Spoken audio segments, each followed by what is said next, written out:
तो आओ आज हम लोग इस वीडियो के माध्यम से आईवीएफ को बेसिक से समझने का प्रयास करते हैं। आईवीएफ को अगर हम लोग एक्सपेंड करें तो इसका फुल फॉर्म होता है इन विट्रो फर्टिलाइजेशन।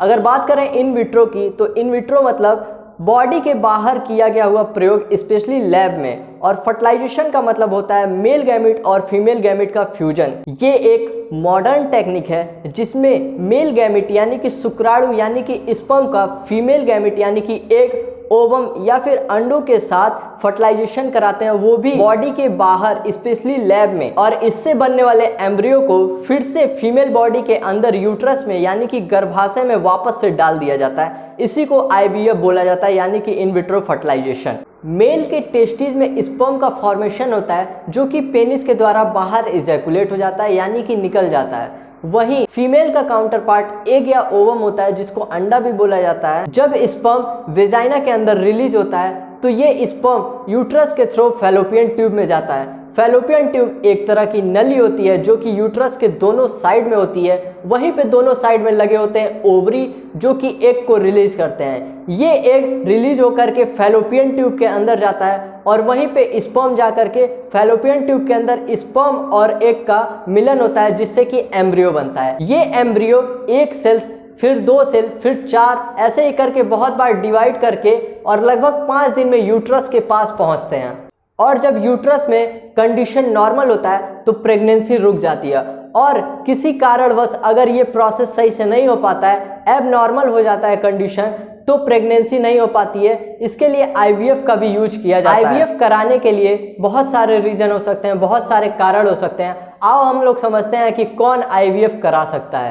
सबसे नंबर 1 पे आता है फैलोपियन ट्यूब का बंद होना, ओवरी से एग की क्वांटिटी या क्वालिटी में कमी होना। दूसरे नंबर पे आता है स्पर्म की क्वालिटी या फिर क्वांटिटी में कमी होना। कुछ ऐसे भी केस होते हैं जो बहुत सालों से निसंतानता यानी कि इनफर्टिलिटी से जूझ रहे होते हैं, और उनमें चेकअप कराने पे ना ही मेल में कोई प्रॉब्लम दिखता है ना ही फीमेल में कोई प्रॉब्लम पाया जाता है। तो ये लोग आईवीएफ का यूज कर सकते हैं। आईवीएफ के 3 चरण होते हैं। सबसे पहला, फीमेल के गर्भाशय यानी कि यूट्रस में एग को मैच्योर किया जाता है इंजेक्शन के द्वारा। सेकेंड स्टेप आता है फर्टिलाइजेशन। जब एग पूरी तरह से मैच्योर या परिपक्व हो जाते हैं तो उन्हें बाहर निकाल करके लैब में स्पर्म के साथ फर्टिलाइज करा दिया जाता है। थर्ड स्टेप होता है एम्ब्रियो ट्रांसफर यानी कि भ्रूण का ट्रांसफर करना। इसमें जो फर्टिलाइजेशन के द्वारा एम्ब्रियो बना होता है उसको वापस से फीमेल बॉडी के अंदर डाल दिया जाता है।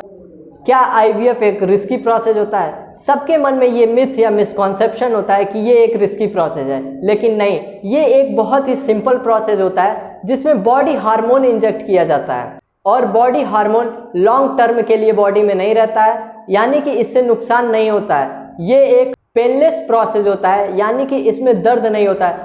यूट्रस से एग को निकालने के लिए हल्का सा बेहोशी का इंजेक्शन देना होता है। सबके मन में एक और डाउट होता है कि जो आईवीएफ से बच्चा पैदा होता है वो नॉर्मल होता है या फिर एबनॉर्मल होता है। तो ज़्यादातर कंडीशन में वो नॉर्मल जैसे कि बाकी बच्चे होते हैं वैसे ही आईवीएफ के द्वारा भी बच्चे होते हैं जो कि नॉर्मल होते हैं।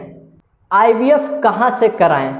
सबसे पहले हम लोग के मन में ये ध्यान रखना जरूरी है कि जहाँ भी आईवीएफ सेंटर हो वहाँ इंटरनेशनली क्वालिफाइड होने चाहिए। उसके जो नर्सेज या डॉक्टर होने चाहिए वो एक्सपर्टीज होने चाहिए इस मामले में, और वहाँ का सक्सेस रेट काफ़ी हाई होना चाहिए। अगर बात करें खर्चे की कि आईवीएफ में कितना खर्चा होता है, क्या ये एक आम इंसान बियर कर सकता है कि नहीं कर सकता है, तो ये पर्सन टू पर्सन वेरी करता है। अगर किसी पर्सन में ज़्यादा प्रॉब्लम है या फिर क्रिटिकल कंडीशन है तो खर्च ज़्यादा होगा, और किसी पर्सन में अगर कम प्रॉब्लम है तो उसमें खर्च काफ़ी कम लग सकता है। लगभग 1 से 2 लाख में आईवीएफ का प्रोसीजर हो जाता है। अगर वीडियो पसंद आया हो तो लाइक करें, कमेंट करें, शेयर